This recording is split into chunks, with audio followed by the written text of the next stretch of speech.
Hi friends, జమ్మనోడుగు Dasara నవరాత్రుల్లో భాగంగా శ్రీ కన్యకా పరమేశ్వరి అమ్మవారి దేవాలయంలో కలశ స్థాపన జరిగింది. ఈరోజు 5వ రోజు గర్భగుడిలో అమ్మవారి యొక్క పూజను బ్రాహ్మణోత్తములు నిర్వహించారు. అలాగే కుంకుమార్చన కూడా నిర్వహించారు. అందులో భాగంగానే ఈరోజు అమ్మవారికి రాజరాజేశ్వరి దేవి అలంకారాన్ని చేపట్టారు. రాజరాజేశ్వరి దేవి అలంకారాన్ని జమ్మనోడు గ్రామస్తులు పూర్తిగా భక్తి శ్రద్ధలతో దర్శించుకున్నారు. అదేవిధంగా ఈరోజు అమ్మవారు రాజరాజేశ్వరి దేవి అలంకారంలో అందరికీ దర్శనమిచ్చారు.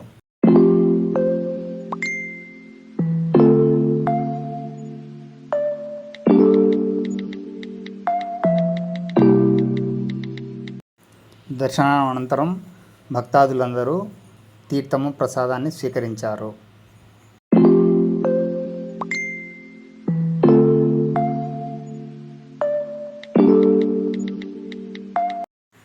ఈరోజు భక్తాదులందరూ పులిహోరను ప్రసాదంగా స్వీకరించారు. పూజలో భాగంగా ఆర్యవైశ్యులు ప్రతిరోజు ఉభయదారుల ఇంటి దగ్గరికి వెళ్ళి పూజను తీసుకొచ్చి అమ్మవారికి పూజాధికారులు నిర్వహిస్తారు.